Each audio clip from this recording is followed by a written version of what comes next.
2 weeks after Laos' catastrophic dam collapse, rescue teams still somehow find survivors.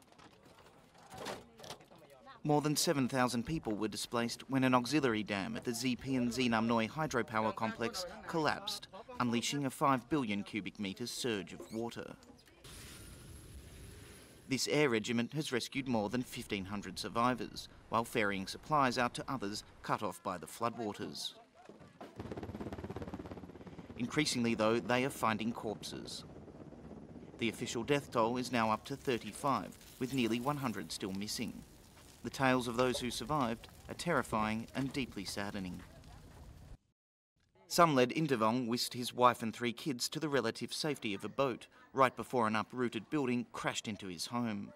We started to escape at midnight. I could not make it quickly enough to drop my grandparents onto the boat, and then I had to rush because the house was falling, so I lost my grandparents.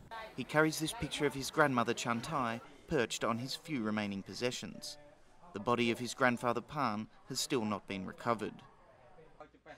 Lieutenant Colonel Kamsuk Kamluangtep, who is heading up the Air Force's rescue operation, can't say how much longer it will take to find the remaining survivors or deceased. I'm really upset about this, and I've been working from the beginning until now without stopping, and I'm very happy to be helping the people. Out in the flood zone, some villagers are starting to return to inspect the damage. Most buildings here in Ban Mai, where the water surged up to 10 metres high, have been obliterated or heavily damaged, including the local pagoda. Those fortunate enough to still have a house are counting the cost of the damage. Nothing could have saved Samled Intavong's house, but he's angry he was not told just how serious the pending disaster was in advance.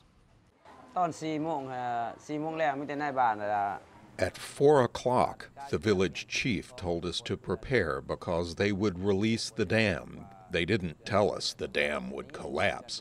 They didn't tell us to leave. The disaster has prompted the Lao government to finally reconsider its long criticised oversight of scores of foreign-built hydropower dams it has approved. That marks a significant change, but is little consolation to those whose lives have been destroyed. David Boyle for VOA News in Atapu Province, Laos.